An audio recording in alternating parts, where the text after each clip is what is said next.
Today, I'm going to talk about and share with you guys my long-term experience of using the Apple Watch SE2. Now, the SE2 comes in at $249 or £259 and is Apple's newest entry-level Apple Watch. Now, whether you're thinking of upgrading your older, say, Apple Watch Series 3 or SE1, or thinking of getting your first Apple Watch, this video is going to be covering everything you need to know. As always, I will leave all the purchase links down in the description. Okay, so first let me take you through my spec and why I chose it, as when you're buying your Apple Watch, there's quite a few options to choose from. So I decided to go for the GPS-only 41mm SE2 in Midnight. And again, the price here is $249 or £259. And I think this is a really attractive price considering everything you get with the SE2. But why did I choose this specific option? Well, first, I chose between the cellular and the non-cellular version. And my recommendation for most people is to get the non-cellular or the Wi-Fi only version, as the only difference really between the two is that the cellular version can operate entirely independently from your phone, meaning you can make and receive phone calls and text messages. But I think most people, including myself, barely leave my house without my phone. So as long as you have your phone nearby, the Wi-Fi only or the non-cellular version of the Apple Watch is also capable of making and receiving phone calls as well as text messages. Not to mention that the cellular version of the Apple Watch not only costs a little bit more upfront, it also will require a new monthly data plan, meaning you have that additional monthly cost. I think this really is only worth it if, say, you are a runner or someone who often leaves their home without their phone and wants their watch to operate independently. Otherwise, most people, like myself, I suggest going for the non-cellular version and save a bit of cash. If you're enjoying this video so far, a like on the video and a sub to the channel would be much appreciated. And then when it came to the size, the SE2 comes in two size options. So there's the 40mm version, which is the one I have here, and then there's also the 44mm version. Now, I have done a more thorough size comparison looking at the two sizes on my wrist, so you can decide which is better for you. Personally though, with my wrist, with a circumference of 155mm or just about 6 inches, I find that the smaller 40mm SE2 just looks more proportionate and better on my wrist. It's more understated, it's also easier to slide under the cuff, and it looks less like a gadget and more like a proper watch. And then when it came to the color, I had to go for that midnight color. If you guys have been watching my channel, you'll know that I really like this color. And if you already have a midnight iPhone 13 or 14, well, this Apple Watch will of course pair perfectly. And then lastly, when it came to the band, I decided to go for the very standard, but still great sports band. Now, I suggest going for the band versus the solo loop, as the solo loop will come in one piece, but because of that, it means that the size cannot be adjusted, so you really have to get the perfect size right away. And I think for most people, especially when you do things like sports, the size of your wrist can definitely vary in hotter or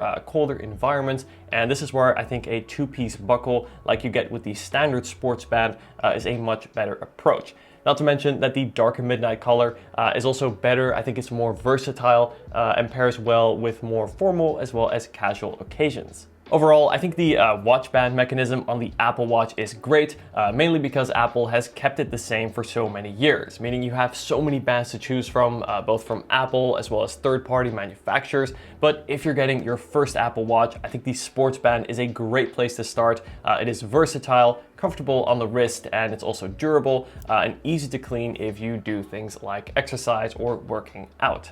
Now let's talk about the design of the SE2, as on the surface, it's gonna look very similar to the SE1 or most other Apple Watches, to be frank, but the bigger differences are on the inside. Though on the outside, there are a few differences. For example, the SE2 now comes in the midnight color versus the space gray color that we found on the SE1. Now, personally, as I said before, I like the midnight color. In most lighting, it will actually look almost black, but then when you bring it out into the sun, you sort of get this dark blue undertone, and I think it looks really chic and kind of adds a touch of color while still being understated. If you guys have watched my channel, you will know that is exactly my style. And then in terms of the durability, I've worn this watch every day for several months now, and I've had no issues whatsoever with scratching or any kind of color fading. The color or the case on the Apple Watch SE2 has held up really well to normal day-to-day use. I've also had no issues with water. Although I've never taken this watch swimming, I do often wear it in the rain. I live in London, so rain is almost a daily occurrence, and for that the SE2 has held up really well with no water damage or anything like that. Let's talk about perhaps the most important part of any smartwatch, and that is the display. Now the SE2 of course comes in two sizes, so we have the smaller 40mm version as well as that larger 44mm version, and both are liquid retina OLED displays, meaning you get these rounded corners on the edges, just like you get with the Series 8, and this makes the watch look and feel really modern. Now I've tried several smartwatches, including from the Android side, some of which have rounded displays, and while a rounded display does look more natural or more like a typical watch, I think Apple's rectangular with rounded corners approach is actually the best approach for a smartwatch, as when it comes to reading text, notifications, messages, maps, things that you often do on a smartwatch, a display like this just gives you much more screen space to work with, and it's just much more comfortable to use. So I think this is the perfect form factor for a smartwatch. So far, I've had a lot of good things to say about the SE2, and that's going to continue. However, I do have one complaint, and one of the bad things that I've experienced in my past months of using the SE2 is the durability of this display. Now, it hasn't cracked, and in all fairness to Apple, I think the displays on their recent products, both iPhones as well as Apple Watches, have become more crack resistant, but in that process have also become softer, and what this means is that the displays are more prone to scratching. In fact, after just a couple of months of use, my SE2 is already starting to show some hairline scratches on the display, and I think for just a couple of months, this is not acceptable, as how is this display going to look after 1, 2, 3, even 5 years? So I definitely recommend you get a screen protector for your Apple Watch. Now there's many different options out there, and I've actually done a video in which I compare the main screen protector options for the Apple Watch SE2, which I'll be sure to leave linked in the description. But other than that, this display has been a joy to use. I find the text and the details are super sharp, and this is especially important on a display that is this small when it comes to reading messages or notifications or say street names on maps. The display is super easy to read. Despite having the smaller 41mm version, watchOS is optimized really well, so the display actually never feels too small. In addition to this, it is also an OLED display, and this means that colors really pop on the screen. You can see your watch face really looks great. Menus, photos, anything like that just looks perfect on this little display. And of course, because it is also an OLED, any black pixels that you have will actually turn off, which not only looks better, but also helps save battery.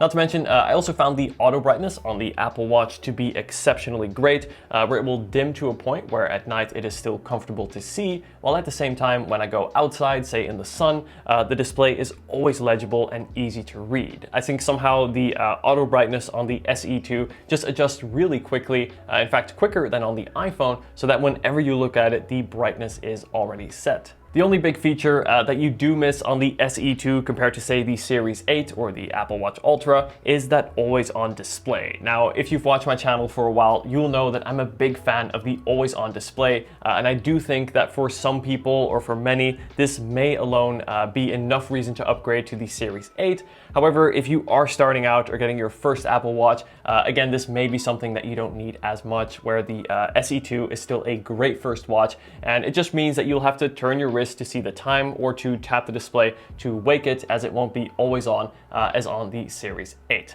Overall, this display has been really great, and I'm very happy with the size and the way it performs. Again, just to conclude really, get a screen protector as it will scratch, and also make sure that the always on display is not something that you really need, as you will only find this on the Series 8, 7, 6, or 5. And this brings me to the performance, and this is probably the biggest difference between the SE1 and the SE2, and why I recommend you get the SE2 over the SE1, even if you can find it for cheaper or for say a better deal, and that has to do with the processor that is inside. So the SE2 comes with Apple's new S8 chip, and if you don't know, this is the same chip as from the Apple Watch Series 8. meaning that the performance of the SE2 and Series 8 are identical. And this is something that you really notice as when comparing the SE2 compared to the SE1, the SE2 is noticeably faster, not just in day-to-day use when switching between apps, but especially when loading bigger apps such as Maps or Mail, or say even the App Store. The SE2 is significantly faster, and this I think is really crucial as at the end of the day, no matter what you do on your Apple Watch, I think it should be faster than the amount of time it takes to take my phone out of my pocket and do the task. As if the Apple Watch is slower than this, you may as well use your phone. Thankfully, this is not the case with the SE2, as it's been super fast and I think is held up really well, just like the Series 8. Now, another big reason why this newer S8 processor is so important is it means longevity. The SE1 has actually a 3-year-old S5 chip, and this chip I expect to get anywhere from 1 to maybe 2 more years of software support and updates. This means new features as well as security features, and what this means is that the SE1 is going to be nowhere near as good of a long-term investment as the SE2 is going to be. So this is a big investment, and this is where I think the SE2 is going to be a much better buy, as this watch, like the new Series 8, is going to get anywhere from 5, 6, maybe even 7 years of software support, meaning this watch can last for years to come. When it comes to the battery life, the SE2 has sort of met my expectations, but has also been nothing special. That's to say that it lasts just about as long as the SE1 or as the current Series 8, which is to say that for me, my use case, it can last me all day, giving me around 18 hours of battery life out of a single charge. And again, this is enough to get me through the day with around 25% or so remaining, but how you set up your watch really matters. Now, I have done a more thorough guide on how exactly I set up my SE2 to get the most out of the features as well as the performance, which I'll be sure to leave linked in the description. But to give you an idea now, while we're here, setting up notifications, background app refresh, as well as Siri all play a big role in extending and maximizing your battery life.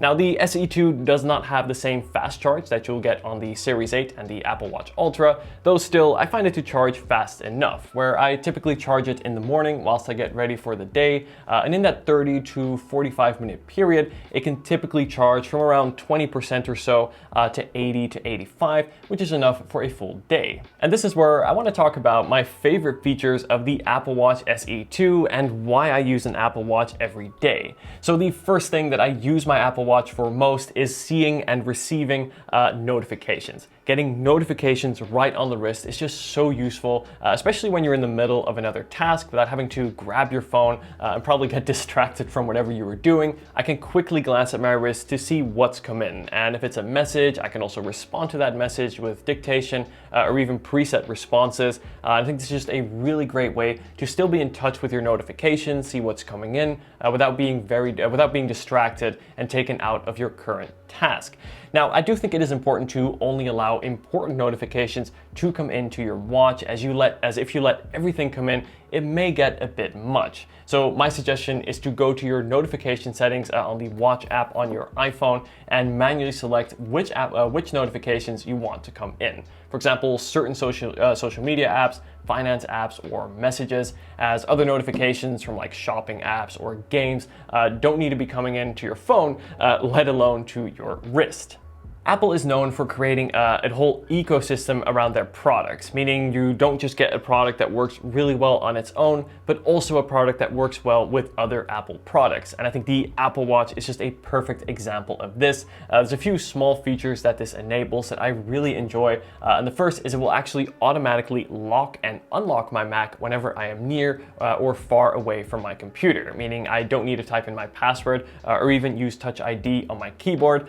Touch ID is great, but nothing is as fast as just walking up to your computer, it automatically unlocking when you get close with your Apple Watch. And secondly, if say you are listening to music with a pair of wireless headphones, not only can you control your music on your Apple Watch, you can also adjust the volume. Now, more recent earbuds like the new Apple AirPods Pro 2 do have inline volume controls, but most earbuds in particular won't have this, so the Apple Watch adds this functionality. Another great feature is the ability to ping your phone if ever you lose it. What I can do on my Apple Watch is just swipe up, and then there you go, my phone is going to ping. So if ever you lose it or you don't know where it is, use your Apple Watch to quickly find it. And then there's also Siri. Now, Siri is not the smartest digital assistant in the world, but is still capable of some really useful day-to-day tasks, such as adding an event to your calendar, creating a reminder, or asking for the weather before leaving outside. I always ask to check for rain before going out so I know whether to bring an umbrella or not.